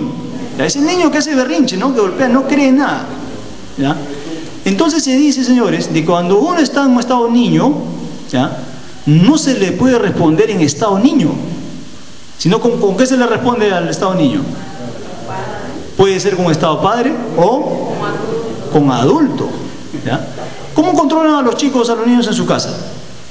Si lo quieren, mira, está en un supermercado, el niño hace berrinche, si lo quieren corregir castigándolo, es peor, ¿verdad? No te hacen caso, es peor. O sea, y los padres cometemos el error a veces de jalar la oreja a los hijos en el restaurante, en el micro, ¿no? ¿Por qué? Porque, señores, no va a funcionar, porque dos estados, no puede, al estado niño no puede responder con el estado niño. Entonces muchas veces los señores cometemos ese error. Se viene la persona a te grita, tú le gritas, ¿no? Te habla más, tú le hablas más fuerte, y si te quiere agredir, tú le respondes con la agresión. Se rompe la comunicación, señores. Primer error, entonces, al estado niño hay que llevarle al adulto. A ver, un poco adelantado su compañero, ¿cómo le llevas al adulto a ese señor? Si te está diciendo, por ejemplo, señores, yo no debo nada, yo les dije que ya pagué, ¿no? Ustedes me dijeron que están en limpio y ahora tienen mi carro en el depósito, por ejemplo, ¿no? ¿Cómo le llevan al adulto a ese señor? ¿Cómo lo tranquilizan llevándolo al adulto? Está bien, lo que dijo su compañero es cierto. Actitud. Tu actitud, entonces, la de un adulto, ¿no? Tu actitud es la de un adulto. ¿Ah? Entonces, ¿cómo lo llevas al adulto? Muchas veces la gente cree algunas cosas. A mí, por ejemplo, ahora que estoy en Indecopi me dicen de que, no, en Indecopi siempre ganan las empresas privadas, que ellos tienen plata, tienen sus abogados, y nosotros los consumidores no, pues no tiene quien nos defienda, ¿no? Entonces eso está muy metido en la cabeza de las personas. Entonces ellos están un poco prejuzgando de que los funcionarios públicos del Indecopi que ven proveedores apoyan a las empresas porque tienen plata, ¿no? Entonces, ¿cómo le haces, no? ¿Cómo le demuestras, cómo le cambias esa idea en cuestión de segundos o minutos y controlas el problema? Porque hay personas que no te sueltan el teléfono. O sea, tú dices, ya le cuelga, pero ¿cómo lo cuelga o no lo cuelga? ¿Cómo haces que te entienda y cuelgue y le diga hasta luego, muchas gracias? Entonces, ¿cómo se le llevar al adulto? Está en un estado niño, ¿cómo llevas al adulto? Entonces, tienes que llevarle al adulto con ideas coherentes, lógicas, razonables, ¿no? Razonables.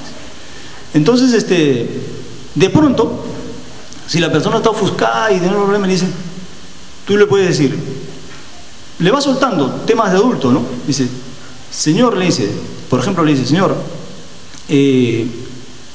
yo he tenido un caso similar ayer que al de usted, pero el problema estaba por acá.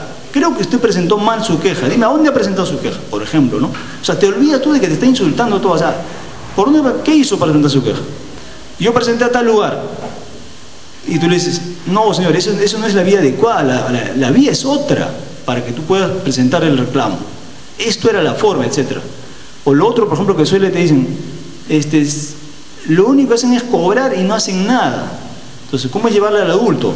Si tú eres una municipalidad de Los Olivos, digamos, y has inaugurado una obra recientemente, señor, todo lo que se recauda no es por cobrar, es para el bienestar de su ciudad. ¿Te acuerdas la inauguración de la obra que ha sido el día de ayer, por decirlo?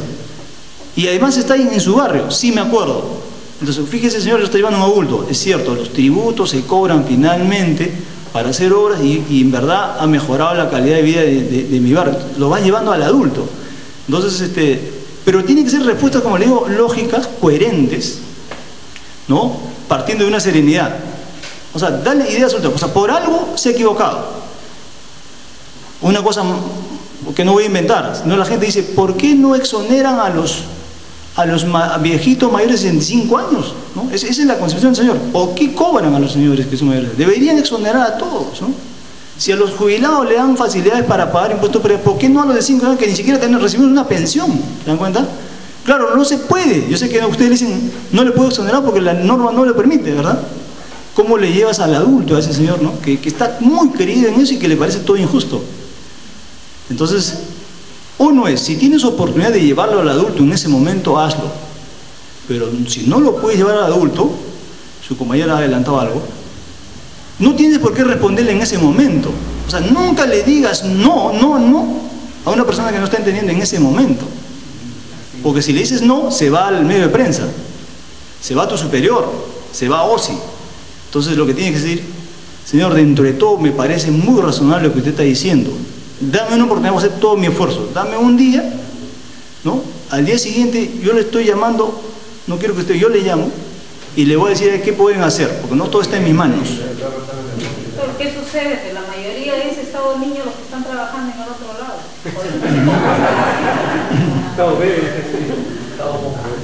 De manera que, cuando ustedes, fíjense, entonces la persona ha venido y las dado cierta esperanza, ¿verdad? Cierta esperanza.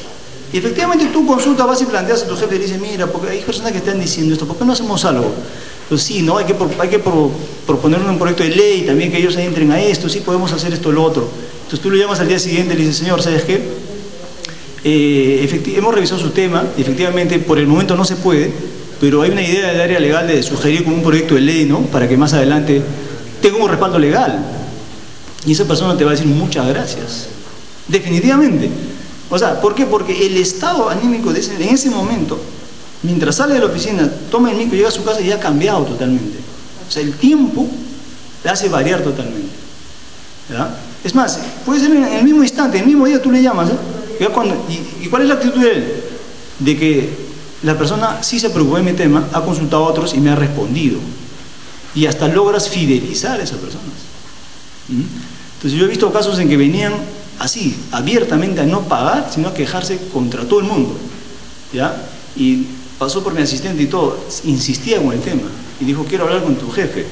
Pues el señor pasa a mi oficina y empezamos a hablar. Y yo le digo, no, él está muy molesto, le digo, yo le dije así, le miré a los ojos y le dije, señor, si yo fuera tu abogado, o fuera tu hijo, además que es abogado, yo no te recomendaría lo que estás haciendo, porque te vas a equivocar, ¿no? Vas a dejar de pagar, vas a gastar en abogado, se te va a generar intereses y al final vas a pagar más. Yo no tengo por qué decirte, ¿no? No tengo por qué decirte, quéjate, ¿no? O sea, yo cometeré un error, ¿no? De algo que sé cómo son las cosas. Entonces, doctor, ¿qué es lo que más me conviene? Me dice. En realidad aprovechar el descuento y pagarlo en el momento. No hay más. Y además usted ya deja de estar en medio de un problema en los meses que va a durar este reclamo. Me dice, tiene usted toda la razón. Entonces me dijo, nunca había pensado, luego de venir dispuesto a quejarme en el todo el mundo, irme, ¿no? Pagando la deuda que estaba cuestionando. Entonces, ¿por qué? Porque él ha analizado fríamente el tema. Entonces, eso ya es el adulto. ¿Se dan cuenta? Eso es el adulto. Entonces, lo ha llevado a pensar, ¿no? Entonces, el funcionario está en capacidad de llevarlo al estado adulto. Un ejemplo más sobre el yo padre.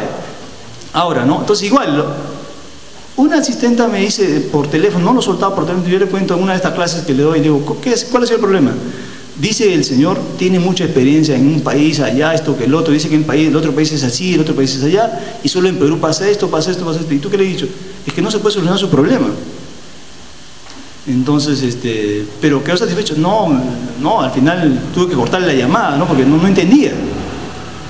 Entonces, mira, si hay un señor que viene a aconsejarte y te dice, mira, yo conozco el sistema colombiano que es así, conozco el sistema europeo que es así, ¿por qué no hacen esto? ¿Por qué no hacen esto? ¿Cuál sería la respuesta del funcionario que está al otro lado del teléfono? ¿Qué le responderían ustedes? Tomar en cuenta que es diferente. Claro, ustedes simplemente dicen, ¿qué es lo que un padre espera cuando al hijo le llama la atención? Que le diga, ya papá, es la última vez que lo hago, ¿verdad?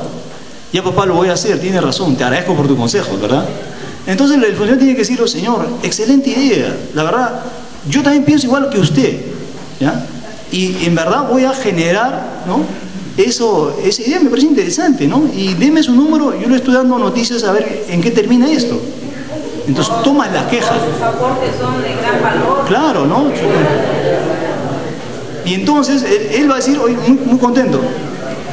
Ahora, sobre ese mismo tema, fíjense, sobre ese mismo tema, había un señor que venía a mi oficina muy seguido, y decía que, porque sí había un cambio en el SAT, pero él decía, señores, gracias a mí se ha transformado el SAT.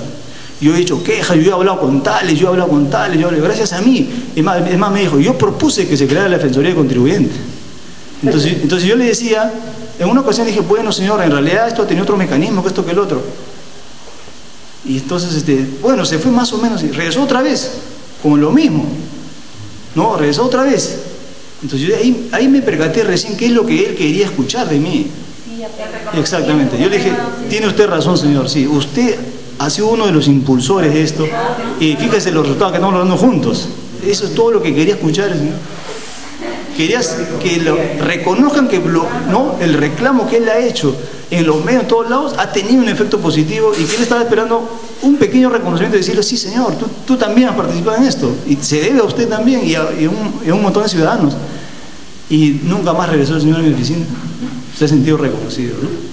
Entonces, muy importante, señores, ubicar el tema del estado yo de las personas, ¿no? ¿Ya? Sí, señor. Para un estado yo siempre tiene que ver un estado padre o un estado adulto, no pueden estar... Sí, hay subclasificaciones, hay no tan claramente definidas, o sea, una persona en un momento puede venir como niño, luego termina como padre, ¿no? O viene como padre y termina como niño, es más, viene como adulto, te habla manera, saca su código, sus normas y te va explicando, ¿no? No que se encuentre con el funcionario de exacto, niño exactamente. Y se entonces dan tú respondes y dices, por ejemplo, no, bueno, esa norma no la aplicamos acá, entonces te va a decir, oye, ¿cómo que no vas a aplicar? Acá se aplica. Entonces, ¿en dónde se aplica esta norma, verdad? Entonces puede ir cambiando. Entonces, como digo, no viene en un estado así definido. O sea, ve qué predomina, ¿no? Y provocar, llevarle al otro, ¿no? O sea, los que mejor piensan, los que mejor analizan es el estado adulto, obviamente, ¿no? Y a ese nivel de entenderse, ¿no? A ese nivel de entenderse. ¿no? Pero debería usted ir a dar cátedra, ¿no? A diferentes instituciones, Ministerio Público, Poder Judicial, al menos son los primeros que deben ir a escuchar su cátedra. Ok, miren, es cierto, lo que pasa en el Estado, señores, a veces descuidamos el tema de atención al ciudadano. Yo no quiero mencionar más el tema, digamos, las comparaciones. Yo hace 3 años he regresado a Indecopi, ¿ya?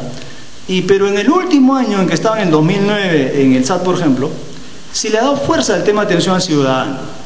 Ahora, ¿cuánto se ha aprovechado eso? No lo sé, pero yo sí puedo decir objetivamente que en un solo año, mira, el SAT contrató para capacitar a todo su personal a Beatriz Boza. En el Teatro Segura, todo el personal del SAT capacitado por Beatriz Boza. Luego, capacitado por los hermanos Galeani y de Bon. Luego, por David Fishman, ¿ya? Para exponer su libro de alta rentabilidad de la felicidad.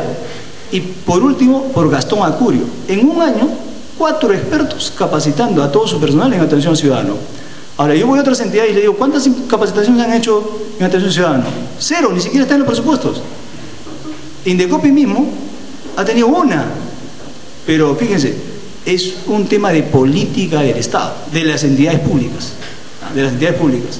Yo quiero mejorar en servicios, porque un poco el enfoque es, yo cumplo, es decir, mi meta es mejorar el servicio. Y para eso, parte por capacitar al personal.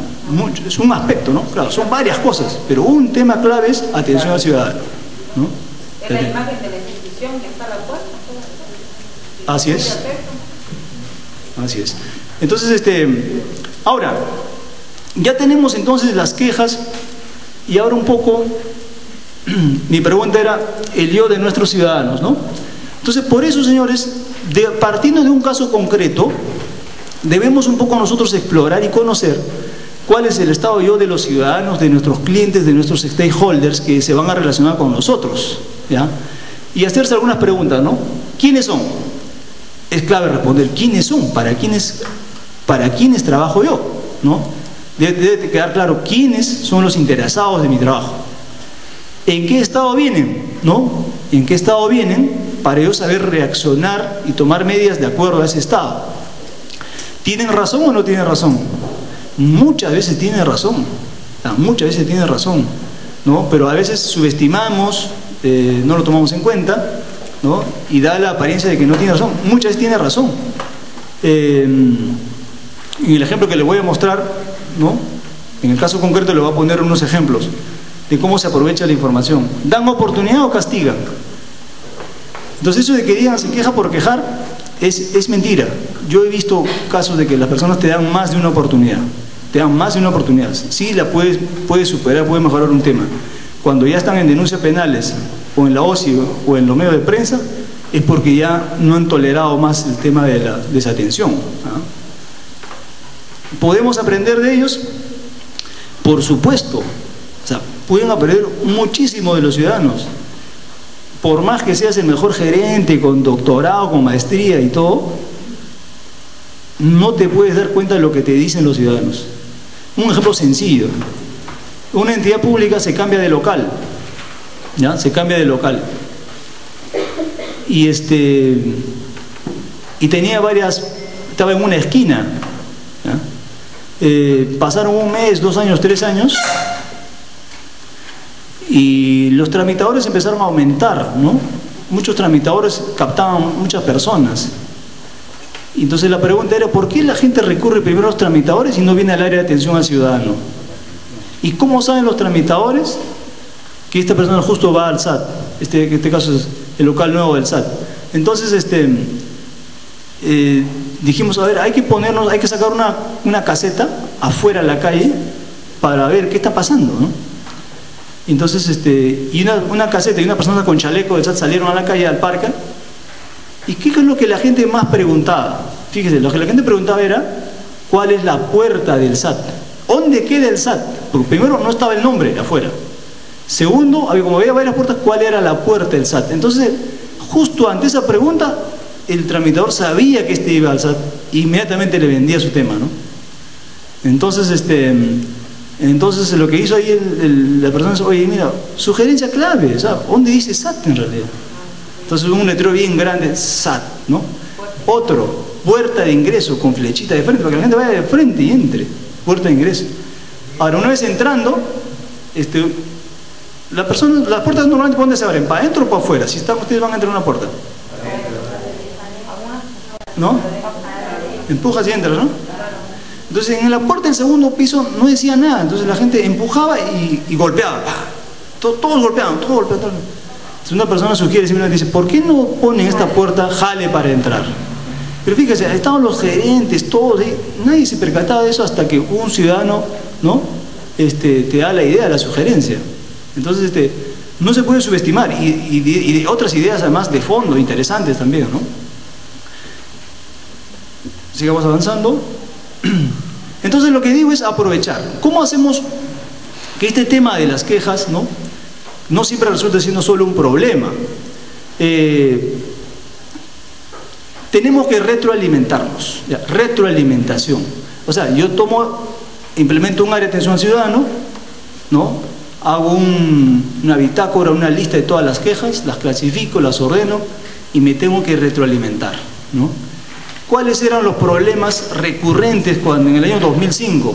¿Por qué me cobran por un impuesto vehicular por un vehículo que ha sido robado? O sea, si me lo han robado, ¿no? Y encima me cobran impuesto. O sea, lo han robado, no lo encuentro y me hacen pagar impuesto, ¿no? Entonces, ¿cuál era el sustento de ese cobro? Es que informal, fiscalízalo, ¿no? Es un tema de participación ciudadana. Y ahora entonces con el libro de reclamaciones es una forma más de participación ciudadana en el quehacer del Estado, por el cual los usuarios, ¿no?, de los servicios brindados por las diferentes entidades del sector público pueden expresar su insatisfacción por el servicio brindado de manera similar al libro de reclamaciones de los establecimientos comerciales regulados por el Código de Consumo. Es de manera similar, ¿no? En mi opinión debe llevar otro nombre en realidad para poder diferenciarlas, ¿ya? Muchas veces confunden y dicen, bueno, y si hay deficiencias en el decreto supremo, ¿puedo aplicar supletoriamente la ley de protección al consumidor? No, porque es otro tema, muy distinto, ¿ya? No hay aplicación supletoria del decreto a la ley o al Código de Protección al Consumidor. ¿Qué finalidad tiene este mecanismo de participación ciudadana? Su finalidad es lograr la eficiencia del Estado y salvaguardar los derechos de los usuarios. Con eso hemos empezado a hablar, ¿verdad? Todas las entidades están investigadas de facultades y atribuciones, hay un código de ética de la función pública que la regula. Entonces lo que voy a buscar con este libro de reclamaciones es justamente la eficiencia del Estado y respetar los derechos de los ciudadanos, ¿no? Que se respetan los derechos de los ciudadanos ya consagrados en las diferentes normas, ¿no? Es un mecanismo de participación que busca expresar la insatisfacción por la atención brindada, por si acaso, y no la disconformidad por la tramitación o resultado de un procedimiento administrativo. Ahí está un poco lo que diferenciamos hace un rato, ¿no? No estoy de acuerdo con la resolución de reclamos de la papeleta. Reclamo, no, ahí dice que impugnar. Siguen, son procedimientos por cuerdas separadas, ¿ya? Por cuerdas separadas. Yo ahí presento mi apelación, agoto mi vía administrativa, voy al Poder Judicial.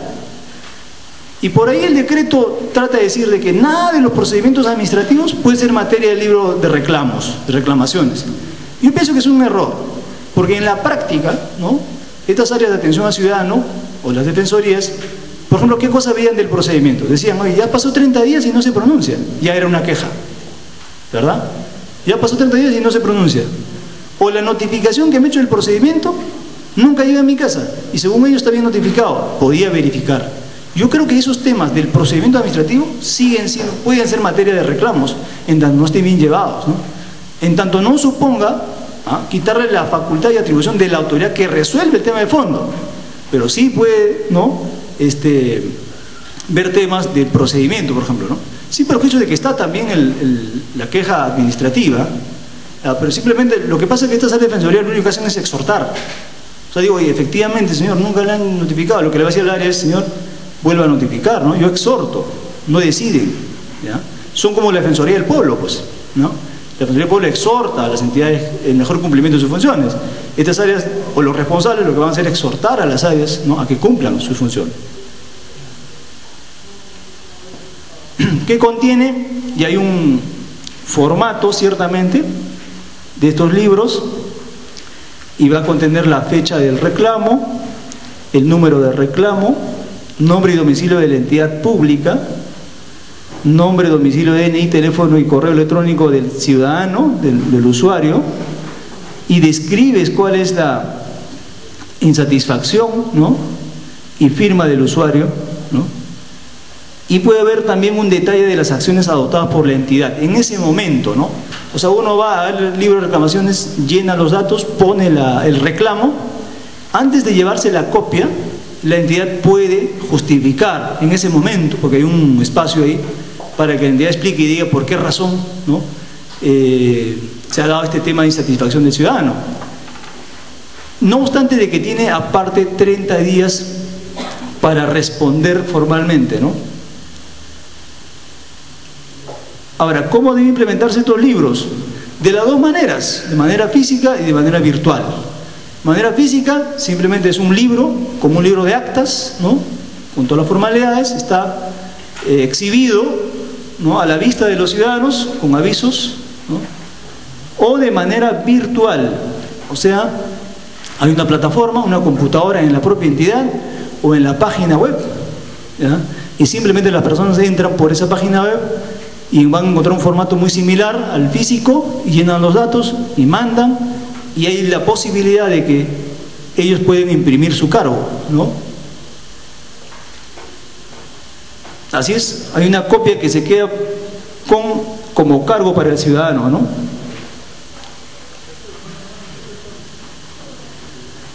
Algunos datos más sobre el libro de reclamaciones. En realidad es un decreto supremo muy corto, con 8 artículos. ¿Qué ocurre? Luego de interponer el reclamo, la respuesta se hace llegar entonces por medios físicos o electrónicos, un plazo máximo de 30 días hábiles. A diferencia del libro de reclamaciones de los proveedores, de consumidor, que son 30 días calendarios, aquí son 30 días hábiles, porque las entidades no funcionan, operan en días hábiles, cosa que no ocurre con los proveedores, ¿ya? ¿Qué más? En el Decreto Supremo 42 que hemos mencionado al inicio. ¿Ya? Decreto Supremo 42. ¿Quién es el responsable en cada entidad de libro de reclamaciones? hay una obligación de designar a un responsable del libro de reclamaciones, ¿no? Si había un área de atención al ciudadano, el jefe de esa área es el responsable. Si había un defensor del ciudadano, el jefe es el responsable, ¿no? Porque también el no responder en el plazo genera responsabilidades, puede ser materia de queja. ¿Quién sancionará el incumplimiento? Muy bien, está todo bonito, el decreto supremo tiene una buena finalidad, que se atienda mejor a los ciudadanos. Si no se cumple, señores, es fiscalizable y sancionable por la Contraloría General de la República a través del órgano de control institucional que está ubicado en cada entidad, ¿no? Sabemos que el órgano de control institucional tiene una oficina en todas las entidades del Estado. Exactamente, en todas las entidades, ¿no? Entonces, ellos son los encargados de hacer cumplir lo que dice este decreto supremo en materia de atención al ciudadano como un mecanismo. Si me permiten 5 minutos, paso rápido un ejemplo, por favor. A ver, entonces, esto es lo que dice el decreto supremo. Estamos entonces, ¿no?, ya casi en un año de la implementación del libro de reclamaciones, y solo termino con un ejemplo. A ver. No obstante que el libro de reclamaciones, señores, existe desde el año 2011, para el Estado, 2011, y algunas entidades, como les dije, se había adelantado, ¿no? En el caso del SAT, tenía desde el año 2005 una defensoría, pero la plataforma del libro de reclamaciones ya tenía desde el año 2007, ¿ya? Entonces, se crea una oficina para atender quejas y sugerencias, o sea, tanto quejas y sugerencias sería lo que es reclamos ahora, ¿no?, para dar una atención oportuna, predecible, confiable y cordial. Entonces, ¿qué se hace? Las entidades lo que deben hacer es esto también, abrir todas las puertas. Si tú eres transparente, abre todas las puertas, no te preocupes. Entonces tienes un teléfono para presentar reclamos. Tienes un sistema, sistema que dice CIRESU, justamente es lo que era antes el libro de reclamaciones. Tienes un correo electrónico, tienes una página web, incluso tienes el chat en la página web y tienes mesa de partes. Es decir, todos los canales posibles están abiertos para que las personas presenten una queja, ¿ya? Ese es un tema de transparencia, ¿no? Y es más, por el tema del correo, personas que estaban en Japón, en Estados Unidos haciendo maestrías, escribían y mandaban su queja, ¿no? Una señora de Japón dijo, eso fue por el chat. La señora por el chat dijo, yo siempre mando dinero a mis familiares en Lima, pero veo que sigo debiendo el impuesto predial y los arbitrios, ¿no? ¿Cómo hago yo para pagar directamente de acá? Porque creo que el dinero que mando, mis familiares allá se la reparten y no pagan mis tributos. Entonces le dijimos, puede pagar con tarjeta de crédito. Esta es la forma, este es el mecanismo, le mandamos los procedimientos. Y dijo, muchas gracias, hoy en adelante voy a pagar en línea, por la página web, voy a pagar por internet, ¿no? Por el correo igual, una persona que está haciendo maestría en Estados Unidos, pero su carro estaba acá con problemas, presentó su reclamo por correo, se le recibe acá, su padre trajo unos papeles, se le subió el problema en un par de días. Entonces, esto nos permite, porque ya, señores, no hay que pensar ya en que nuestros vecinos están a nuestro alrededor, nuestros usuarios están alrededor, no. O sea, los peruanos estamos en todos lados y seguimos siendo usuarios del sistema, ¿no?, del Estado. ¿Qué es el CIRES? Ok, voy a entrar justo al CIRES. Este es el CIRES. Entonces, en el año 2007 ya existía un sistema, ¿no?, informático de reclamos y sugerencias, ¿no? Sistema informático de reclamos y sugerencias, que ahora se llama libro de reclamaciones. Entonces, este sistema ya fue creado en el 2007 y está en la página web, y simplemente en la página web encuentra quejas o sugerencias, se hace un clic ahí en quejas y sugerencias, se abre una ventana de ese tipo, ¿no? Está interconectado a la base de datos, por ejemplo, externas, ¿no? Usted pone su DNI nada más, su nombre sale automáticamente porque está conectado a la base de RENIEC. No te demora más de 2 minutos presentar la queja, es simple y gratuito. Mandas la queja, esta es tu queja, digamos, ahí está el detalle, ¿no? Una vez que mandas te sale un número, ahí dice número de operación 2010, ¿verdad? 2018.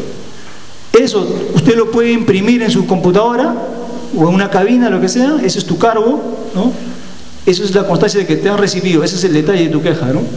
Una vez que eso es enviado de cualquier lado, tu oficina, tu casa, estás en el extranjero, no sé, en cualquier lado envía la queja, eso llega a la computadora del defensor o el jefe del área de reclamos, digamos, ¿no? Llega ahí y inmediatamente aparece con ese número y lo que hace él es ver, y si es un problema del área de notificaciones, le deriva al área de notificaciones y la notificaciones responde, ¿no? Todo ese paso lo puede ver el ciudadano. O sea, lo está viendo, está recibido, derivado, respondido, ¿ya? Y este es un sistema que contabiliza plazos. En este caso se tenía 7 días para responder. Cuando ya te pasan los 7 días, la línea se ponía anaranjada. Tu caso se pone anaranjado porque está fuera de plazo. Es más, te va diciendo, esta queja va en el día 1, en el día 2, en el día 3, y pasa el 7, se vuelve anaranjado. Entonces es una alerta, tiene una alerta, ¿no? Muy bien, y de parte del ciudadano, como les decía, permite reconocer en qué etapa está el procedimiento, ¿no? Y es más, todo lo que hacen, entran al sistema, usan el sistema, hacen los cambios, todo se identifica ahí, ¿no? Registra todas las operaciones, y el ciudadano, con su DNI y su número de código, que en este caso era 10, me parece 18, entra y puede ver el estado, incluso encontrar su respuesta en su bandeja, ¿no? O sea, entra y ahí sale la respuesta. Le dice, señor, su queja ha sido fundada por tal razón, ¿no? Y el tema está superado. Entonces no hay necesidad de moverse de su casa, ¿no? Y es más, cuando iba, por ejemplo, a Los Olivos, ¿ya? Con esto ya termino, cuando iba a Los Olivos, y no existe un área de defensoría, pero podía agarrar cualquier computadora de cualquier persona y entrar simplemente al internet y dejaba su queja y eso llegaba a la oficina. O sea, era una forma de descentralizar también el servicio, ¿no? ¿Funciona para todas las entidades o solamente para el campo? Hoy en día sí ya. O sea, hoy día justo esto es el libro de reclamaciones, ¿no? O sea, este sistema que tuvo el SAT en el año 2007 ahora se llama libro de reclamaciones. Y lo mismo ocurre con los reclamos que ustedes están presentando. Ustedes pueden presentar. Entonces, ¿cuál es la ventaja para el funcionario? Hemos hablado de retroalimentación. Entonces yo digo, mira, a ver, fíltrame todas las quejas que hemos recibido en el de enero a mayo de 2012, por ejemplo, ¿no? Y los transformas en un cuadro Excel y toda la información que está en el sistema se reporta en un cuadro Excel y ahí tú puedes filtrar justamente, ¿no? En dónde se presentaron la mayor cantidad de quejas, sobre qué temas son las quejas, ¿no? Quiénes son las personas involucradas en las quejas, etcétera, etcétera.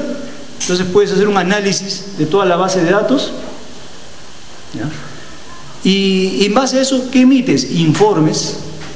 Nosotros le llamamos recomendaciones, ¿no? De 24 recomendaciones que se han emitido a lo largo de 3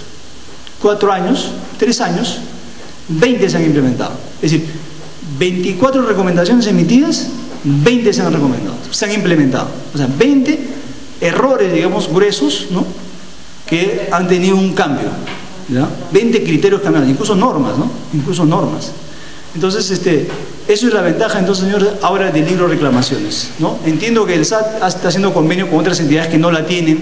Es más, se les ofrecía gratuitamente a otras entidades porque esto casi no tiene costos, todo se sostiene nada más en internet, ¿no? Y ha sido calificado como una buena práctica. Esta es la última lámina. O sea, no lo digo porque yo he participado ahí o yo he sido parte del SAT. O sea, esta práctica que se llama atención virtual de las quejas y reclamos en el SAT en el año 2007, ¿no?